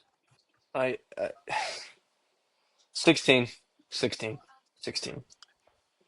Dude, just go to 32. Screw it. Go to yeah, 32. that's what I was gonna say. Let's do 32, and everybody plays every week. Straight seeding. You know what? No, screw all of it. We're gonna go 64. week one. Week one, we rank all 130 some FBS teams, but based off how good we think we're gonna be, put them in a bracket, and the whole season's just a bracket. It's a I mean, 128 team BCS was playoff. pretty much that. The Yeah, BCS was pretty much that. Yeah, If you no, lose the for game real. in the BCS era, you were out. you're done. You're out. Yeah. No, I don't know. I I think the SEC needs to just agree to the terms and just do it, man. The 12 team thing is, I don't know. I don't But like it. that's what's They gonna at least need happen. to. Now we're just gonna get in a pissing fight, and we're gonna stay at 12. Exactly, and that's a That's what problem. it They should feels just like. go to Yeah, 16. But the SEC should just be like, yeah, we'll do it, and then back out of the 24 thing. Just keep it at 16. It's one way to Like do say, it. just be like, yeah, we'll sign up for this. We'll join you on the 24, and then at the last minute, just be like, nah, let's keep it here. Right. yeah, Wait. Yeah, like Damon Williams. yeah. Dude, that quarterback from Duke entered the portal too. He's going to Yeah, Miami. but Miami is paying. I think Miami is paying the buyout. Yeah, Miami's So Oh wow. desperate. Miami's probably going to pay like $7 or $8 million in total for that kid to come play football for him, God Could and be they're up to dang. and they're going to 10. pay. They're going to have to pay Duke. Up to 10. Yeah, He's getting a country clubhouse, and that's apparently his crazy. it's sister's getting a wild. full ride for what does she play? Whatever she does.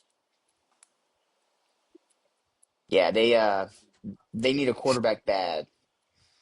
They struck out on all of them. They didn't get anybody. Yep, Yeah, I know.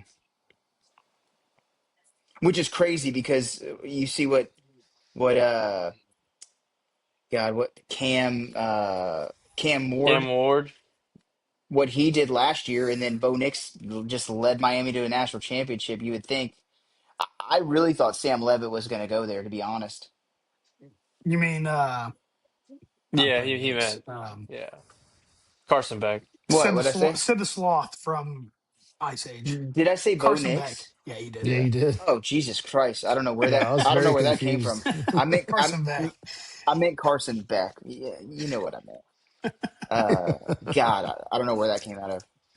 But yeah, Carson Beck. Again, I was surprised Levitt didn't end up going there, especially after LSU kind of left him hanging on his official visit. But Lane worked his magic somehow. He did. Oh, and we got Huson Longstreet, dude. That's crazy. Yeah, Yeah, that telling one you. was actually pretty surprising. So I guess he's just gonna chill this year and then take it over next year. It's not I surprising at all because you can't trust Levitt's going to stay healthy.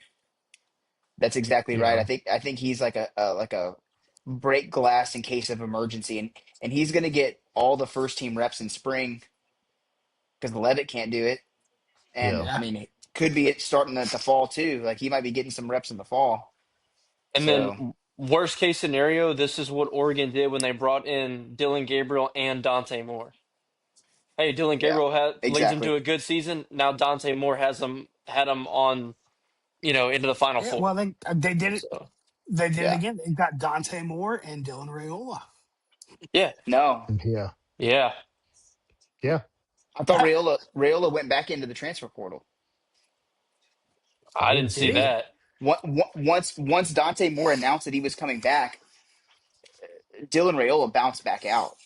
I missed that. I was. Were y'all shocked about that? No. He's still there. I'm looking at a report from 247 yesterday. Are you Um, sure? well, let me look at this SI deal real quick. I don't know. Either way, I was shocked Dante Moore came back. I- Is that really him thinking he needs more time to develop? Because he would have been the number 2 pick in the draft, or is he just like, I don't want to go play for the So Jets? there's I really think that's what it comes down to. I don't think he want to play for the Jets because I think he was pretty much a guaranteed number two pick, and he was like, "No, I'm not going to Guaranteed New number 2 York." pick. Well, I And I mean, mean, and like plus the fact that he'll I'd do the make same thing. $5 to $7 million next year. That's a pretty nice That's little what I'm In the saying. contribution You're portal still price. going to closed now, make though. your Like Your money. The what port was it, the a couple port days? the portal is the portal closed on Friday, but you had to enter your name into the portal oh, by okay, Friday. Once you're in the portal, now you're you good. can Okay, decide where to go whenever you want. gotcha. So he has not announced that he's going somewhere other than Oregon at this point. Um, But there's been There's no speculation official that he signing. could. Yeah, there's speculation he he could go could, back. if he's smart, he'll go to Oregon and redshirt for a year and just learn how to be a quarterback and not Or suck. or if he's smart, he goes to Miami, who's desperate for a freaking quarterback and will pay godly amounts of money for him to Yeah, go they there. offered Ty Simpson $6.5 million to forego the draft. Yeah, it's I would have done it. You saw how much fun Carson Beck had his first week there.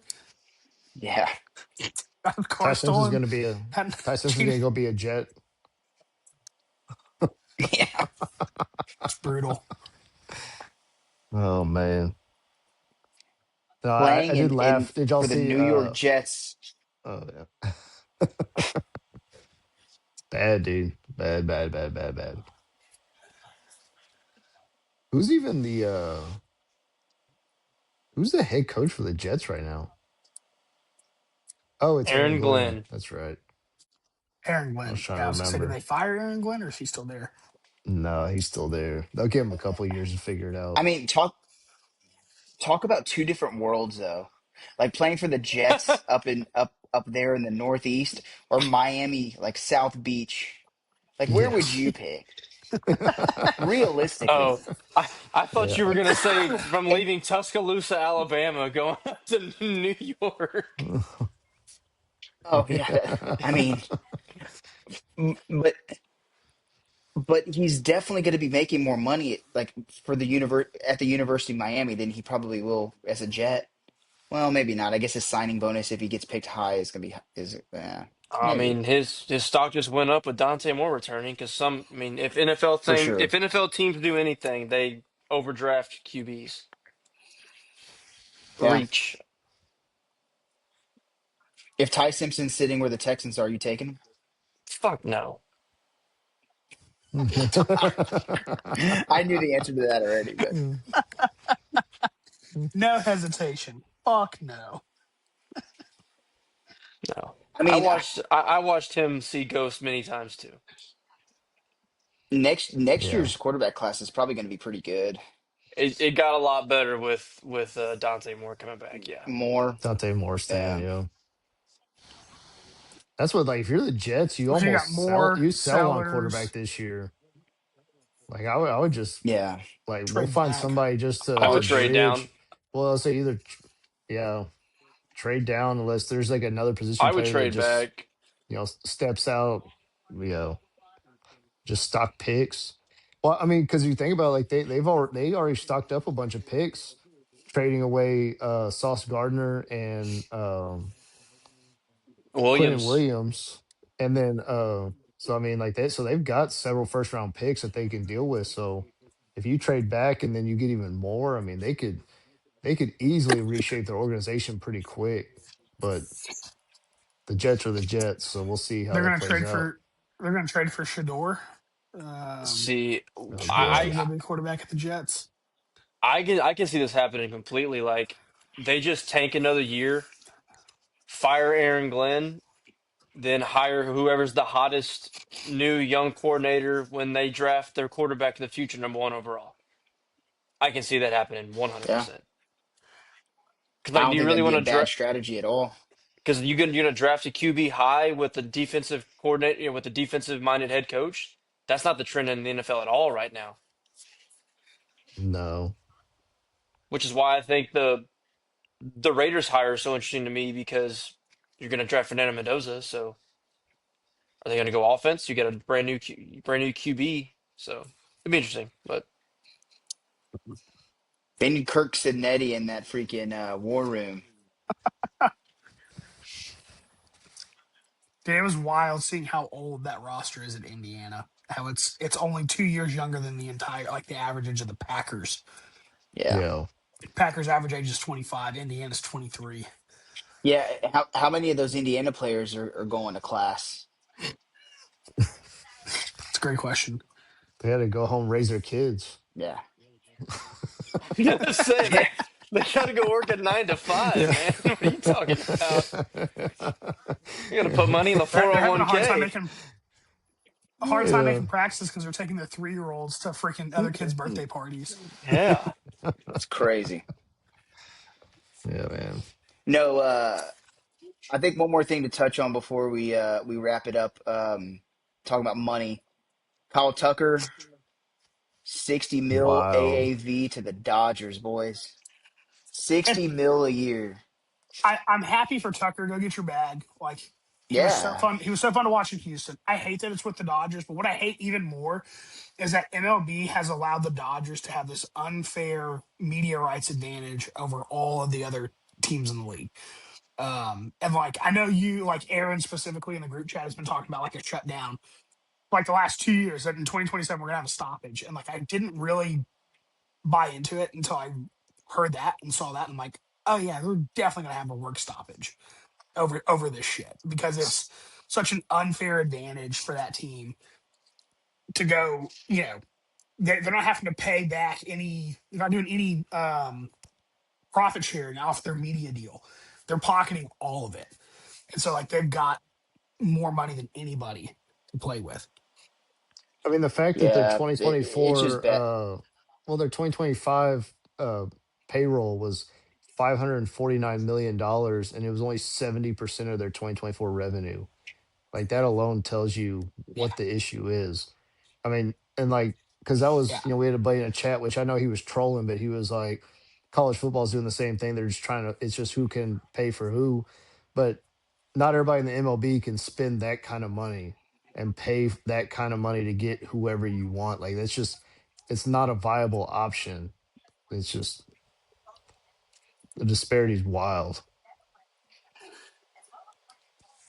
Well, and I posted that graphic in the group chat where it's like MLB's revenue versus payroll.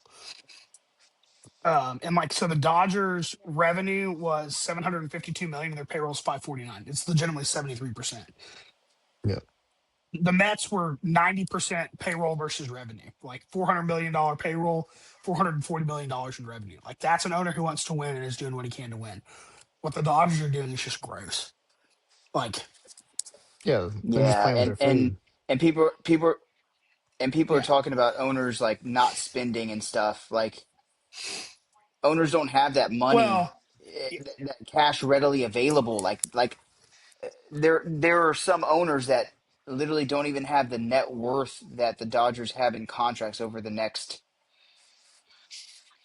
20 Well, so years. so like let's think about the Athletics for a second. That's a good example. We would say they're a cash poor team, right? They don't have a ton of money to play with. Their budget, like their payroll to revenue, was 43%. They brought in $257 million. They only spent 111 million. Like I understand it's a business, and like we've got to make money. But like the Miami Marlins, $317 million in revenue, and they put out $86 million in payroll. Like Yeah. that's the stupid shit. Like minimum threshold of like 60%. Like I used to hate talking about like floors versus ceilings because I really like just the free market of it and like go pay because eventually the market's going to set itself. But when you have a broken system like this where Los Angeles is getting, I think the next closest team to them revenue wise It was the Phillies, I think. is the Yankees, but it's that's the Yankees at 728 million in revenue, Phillies at 519. So 1 and 2 are really close, but they're not paying, the Yankees aren't paying but 360, I say but only $362 million, like 50% of their payroll, right? But it's just crazy that I would like to see a floor of 60% of your revenue on a yearly basis, um Yeah. that you have to spend. And honestly, if all this goes down, this sucks for like Paul Skeens. Like that's probably going to affect his contract because Yeah. if he signed a new deal tomorrow with another team, that would probably be he'd probably be Well, made the highest pitcher of all time. he would be. Pittsburgh's another great example. $326 million in revenue, $112 million payroll, 34.5% of Yeah, like. And now but they've gone and added a bunch, and like young, they're all young. It's like yeah, Houston was back in 2017, for very young sure. team. So But you're right, looking at those charts are a little misleading depending on like I they mean can be. if you have a viable young player Mhm. who goes to arbitration for $8 million, like Yeah, great, that's a good deal for the team, but really in theory in 4 years he's probably going to be worth 30 million a year. You're yeah, just getting him when he's young before he hits his contract year, like Skeens. But what I'm saying is Skeens, if they do like a salary floor and a salary, like if they adjust these a like hard cap. payrolls, a hard cap, now Skeens is like he just missed out on potentially hundreds of millions of dollars. Yeah, it's gonna be an interesting showdown between them because do they advocate for the highest 5% of the players in MLB, or do they fight for the lower 95% of the league to get them Yeah, more money? Like, because that's what we're talking about. We're talking about like floor versus ceiling. Like, yeah, who are they going to blink for? Um, and that's where the union has to figure it out. yeah, But it's we're going to have a stoppage. I don't know if it's going to be like 1994 full on strike in the season early type stuff, but I guess not because the CBA technically ends after the season's over, after, yeah, so we're not going to have that issue. But yeah, I would not might not expect to start a new have. season Yeah, we may not have Well, baseball in and that's 2027 where you run into a big because issue there's too. so Like many issues. if you do start, going over the discussion with salary cap with the free range has been, that's what's going to be your biggest stoppage. Is if people try to say you can only spend a certain amount, that's what's going to cause more issues than a salary floor, in my opinion. Um, but I mean, I think it'd be very difficult for the MLB to even consider doing a true salary cap.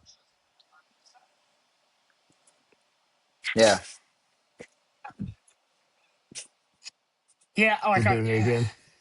it's tough. Yeah. What? Nah. I couldn't hold it in. I couldn't either. It lags, so then my voice just speeds up like crazy. Yes, it does. Yeah, maybe Oh, maybe they do it where it's like, yeah, I don't know how they fix that. 'Cause I hear what you're saying. You got to have a balance between the two. Like, where's the cap versus where's the floor? Like, I'm not. If Jim Crane wants to just like ball out of control for like 3 years and just go for it because he's getting ready to kick the bucket and wants to get another trophy, like I want Houston to be able to go spend whatever money they want. But what I don't want is for like we need to shore up the deferred money like loophole that's going on. Yes. Like that needs to change. Um, like I don't hate the Dodgers for doing it because it's legal and it's well within the rules right now, and that just is what it is. Like they're playing within the rules. It sucks. I think the rules are flawed and broken, and like they've exploited it. But like, even if they do get that figured out, like those contracts are still done. Like it's going to be 10 years before those contracts are off the books, and we like, it. Yeah, it's going to be messy. It's going to be real messy. Anyway, good for Yeah, Kyle Tucker. Fuck the Dodgers. Hate them. yeah, and I mentioned me not watching the rest of the NFL playoffs. Man, after that move, it's going to be hard for me to start watching baseball this year too. I mean, It's what's the broken. point at Baseball's this point? broken. Yeah, Well, I mean, you got some stuff to be excited about in Houston. We just got Imai over from Japan. Does nothing He for me. chunked up the H. yeah, that doesn't move the needle at all, especially with what We're losing they're doing Framber in too, LA. so Like, Yeah, yeah, like that you that's can that's an you can addition hope by he's just subtraction, in my like opinion. you're gonna think if he's just as good as Framber, we just replaced the player. You didn't get better. Yeah, but he's not going to have the head case issues that Framber has. He's not going to purposely cross up his catcher and hit his catcher with a fastball. Like Fair, but he but he after yeah, but he after seeing Framber do that, like I was so ready for him to leave. I was like, I wanted nothing more to do with him. still won 15 games a year. yeah, agreed. Shit teammate. Tried to hurt his own player. Shit teammate. Not arguing with that, but productivity is going to be pretty equal, I think. I mean, For 1 year. Best For case 1 year. scenario. he was still a good pitcher.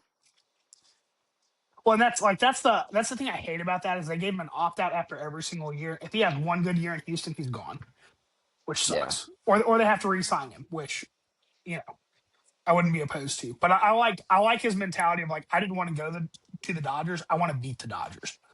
Like I like that. Like that's cool. Well, he so we messed have up. one He's of not going those. to. Right. One.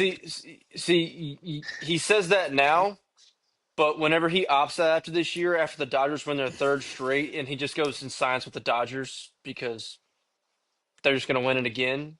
Yeah, so we'll see how long he sticks to his word.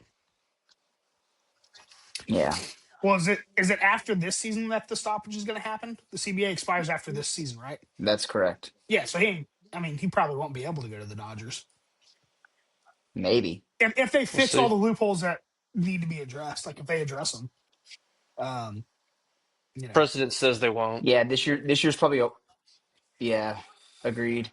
This year's probably a wash for me watching a lot of Major League Baseball, to be honest. Fantasy baseball league that'll make you watch. Nah, I've tried that 1 year, not doing it again. Yeah, it's bad for baseball. It's bad for the sport. And I I agree. I wasn't in that camp 2 years ago. Like I was pretty open. I'm like, dude, it's like they've got the money. They're willing to pay the tax. Let them have at it. But I think the Shohei Otani contract. I think kind of crossed that bridge. Like it crossed that line for me, where it's like this is no longer like healthy for the sport. This is unhealthy. well, I mean, didn't they just sign Diaz too as their closer? Edwin Diaz, yeah, yeah, Like, what are we doing here? yeah. It's Like, this is worse than the Yankees in the '90s, bro. it's way worse. This is way Way worse. way worse. Like, this is outrageous. And Well, now you and add Tucker to that lineup too, yeah, dude. well, and you look What? at the contracts for like Mookie and Freddie Freeman, they've got so much money that if they stop producing, guess what? We just buy you out and we cut you. Yeah, And they're not having to like they have one of the top five ranked, you know, farm farm systems. systems in the league because they're not having to trade anybody. They just go sign them. That's exactly And right. so, like they're just getting to develop guys, and then if they need to flip them, they can. Like, would not surprise me at all if at some point this season, if the Pirates fall out of it, you see LA come in, drop a Brinks truck off of prospects at Pittsburgh's doorstep, and then they sign Paul Skeens to a massive contract with a bunch of deferred money before the CBA expires, and they can't do the deal. Wouldn't surprise me at all at this point, which would suck so bad. But Dude, if they signed Paul Skeens, I probably wouldn't watch Major League Baseball for the next 15 years. I'm yeah, not even kidding. Like, I yeah. wouldn't go to a single game and support that. I mean, the Like, it's broken already. Like the game's yeah. broken already. Um, I'll go watch the Savannah Bananas. Yeah. $150 million over the luxury. They had paid $150 million in luxury tax last year. Yeah, and they're perfectly fine doing it. Yeah, they do not care. That was still only 73% of their revenue with the tax hit. Yeah, It's crazy. Wild. they found Well, that the algorithm. they found the algorithm, they found the loophole, and they're getting so much revenue on their TV deal, and I'm sure they're going to get broadcast and licensed over in Japan as well because they have such a huge Japan influence. They It's just do. it's just a cash cow, and No, that's they why do. Toronto pushed so hard for Shohei as well because it's Rogers Media Group or whatever owns the Blue Jays, so they could have done the same thing, and they were trying to, they just couldn't get it done. No, they absolutely. I'm pretty sure every single Dodgers game gets broadcasted into Japan. Yeah, They have a It does. big TV deal with yeah. Which I think I'm pretty sure that deal alone paid for the entirety of Shohei's contract in like a year and a half. yeah. So they literally have already paid that money that they've made off that is probably sitting in a bank account just accruing money, and So pay that deferred money. they'll just chunk pay Otani, and they'll still have more money left over with the interest that's being accrued God, from it. that's so nuts. Yeah, Just bad for baseball. Hate to stupid. see it. Hate to see it. Yeah, Bring back Jeff Luno. I mean, Dana Brown. Dana Brown's done a good job, but he's just blackballed because the Jeff Astros were. Jeff Luno is. Yeah, That's what I mean. He's blackballed. So yeah, because yeah. I what the mean, Astros he's did is so much worse than what the Dodgers are doing now. So much worse. or than That what ruined the baseball. What the Astros did ruined baseball, man. yeah. So bad for the sport. Come on. If I can have another hike, it's those Dodgers fans that don't think there's anything wrong with what's going on. It's all of them. Yeah, Houston still hasn't been punished for 2017. I don't know if you knew that, but that's what all the Dodgers fans say. So, That was 9 years ago, and they still boo Altuve. Still, but they don't boo Mookie Betts, who cheated them out of the World Series the very next year. or George Springer, or Alex Bregman, Yeah. or Alex Cora. Yeah, it's Ooh, crazy. also hike on the Red Sox. You sign Alex Bregman, you force Rafael Devers out, and then you don't re-sign Bregman. What a bad look. I think that was my hike last week. Actually, Was it really? Mm. yeah, it really was. Sorry. Over ten No, million it's fine. dollars. $10 million. Yeah, total. So stupid. Yeah, Bad run team. Badly run team. yeah. I think that's it. That's all I got. All right. Super Predictions for Monday. Indiana. Indiana by 100. I think Miami has a defense to keep it close, but I do think Indiana wins. Ohio State had a defense to keep it close too, and they did. They did. But yeah, I yeah. don't I don't predict another 50 something to 20 something game, but I think Indiana wins. But if it's a 7 point game, it wouldn't be completely shocking. That's what I was gonna ask. Do you think they cover What is the spread? 7.5? Oh, the freaking hook! Wouldn't you know it? Yeah. Uh, nah, I'd probably. Hmm. It's Here eight we and a go half again, now. doubting Indiana, like when they've proven time after time that you shouldn't doubt them. But man, I'd probably take the 8.5. I'm getting it at 7.5, but I think they Every other cover. I time, think they cover 7.5. every time I've bet on the favorite to cover a bigger spread, they've all not only have they not covered, they've all lost. So I will not be making that bet. I think they cover. Just because I think Miami is very undisciplined, and I think that's going to come back to bite them towards the end of the game. I think there's going to be like a late score to seal it. But That's Yeah. fair. yeah,